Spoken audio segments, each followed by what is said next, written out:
Oh yeah. So what would I tell my younger self? I think probably the main thing is to not worry so much about what people think, which sounds really easy to say, but actually from my experience, I mean, for years I was desperate to please people and Mm. to get their acknowledgement, so I would sort of shape and censor myself in order for that to happen.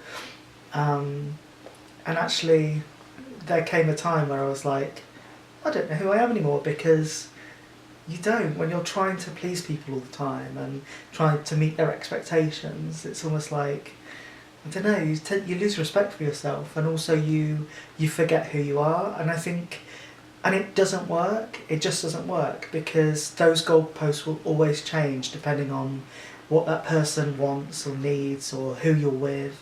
So I think that, yeah, the one thing I'd say to myself is like, trust in your own instincts, and and look to yourself for that affirmation. Yeah. My advice would probably be to stop wearing cycling shorts. No, I think it's very much of the same vein. Certainly, I would tell my younger self to not be afraid to reach out for help. It all sounds really cliche, self-help book, but it's so true. Like I Yeah. felt for a long time that to be a strong, independent person, I needed to rely on myself and myself only, and that, in some ways, forced me to cut a lot of people out of my life. Maybe not physically, but emotionally, and I think what I'm learning as I get older is that it's not a weak thing to be vulnerable with someone, and it's not a weak thing to ask for help when you need it. So that's what I would say. Yeah, it's a good one. How did our family react? So, well, I mean, we both came out twice to our family, didn't we? So when I was younger, I assumed that I was a gay man, and so that experience of coming out to my family was quite different to when I came out as a trans woman to them last year. I think I felt a lot more self-assured the second time around, and so I wasn't. Of course, I cared about their reaction, but I wasn't. I knew that I'd be okay if someone in my life had an issue with it. Whereas the first time I felt much more vulnerable. But thankfully, for the most part, we've had some really good experiences with our family, haven't we? Oh, definitely. There's some family members that we don't see anymore, and I think a large part of that is because their kind of unwillingness to accept and celebrate all of us, Yeah. including our sexuality and gender.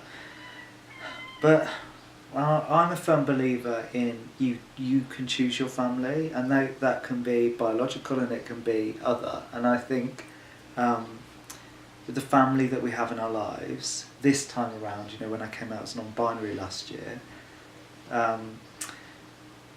yeah, there was definitely for a deeper feeling from me that I was surrounded by people that loved and accepted me, whatever shape or form that came in. Yeah. So that definitely did give me comfort. It wasn't so much the case when we were younger. I think there was a lot of messaging around. I know when I was growing up, the message around being gay, a gay man in particular actually, was that you'd spend your life, like if you say I lived in a flat in Birmingham, every day my flat, the windows would be smashed in as a gay person. That's the kind of thing I kind of expected to happen. And part of that, relating to the last question around feeling the need to do everything on my own, that was very much kind of part of my life for a long time, was this idea that I've got to be prepared for everyone to leave, once I come out. And it wasn't so much like that anymore. It comes with different challenges actually, because I feel like coming out as non-binary, a lot of the time, even when we came out, people knew what being gay was. They might have had misconceptions, but they knew what it was. And I think with non-binary, for a lot of people. Well, it's a new thing, isn't it? It's very new. We've only been here for a couple of years. It's the fashion. You know, I think there's still a lot of misunderstanding and uncomfortableness around referring to someone in, you know, plural, you know, so, you know, as they. Well, I think it asks someone, not that an identity, not that that's the role of an identity, but I think someone who's non-binary asks particular questions without meaning to about how somebody sees gender themselves and how they view gender, how they view their own gender. And I think when, you know, that confronts some people, doesn't it? You know, it does. And yeah, everyone has a relationship with their gender to some extent. And I think when your identity kind of doesn't run smoothly against somebody's idea of what gender should be, then there's misunderstanding there. And I think and we live in such a gendered society. You know, from like the toilet that you use to the way that somebody's treated, actually.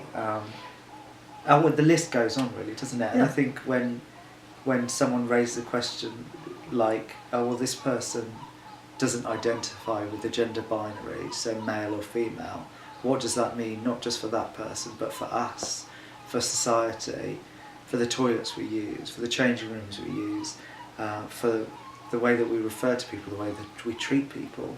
It's so that I've definitely felt like that was on my shoulder a bit, and I still do a little bit, and that's difficult, I think, when you're in a situation where you're unsure, and I think there's this kind of pressure for everyone to be very sure about their identity and very sure before they come out. But I definitely feel like I'm still unsure, and I might be unsure for the rest of my life. And that's okay. And that's okay. And thankfully we do have a great support network. We have a lovely mum and you know, great siblings, and just we're very, very privileged in that position. Not everybody accepts us for who we are, but you know, so there's some people out there where they have absolutely no support, and I can't imagine how hard that is. Definitely.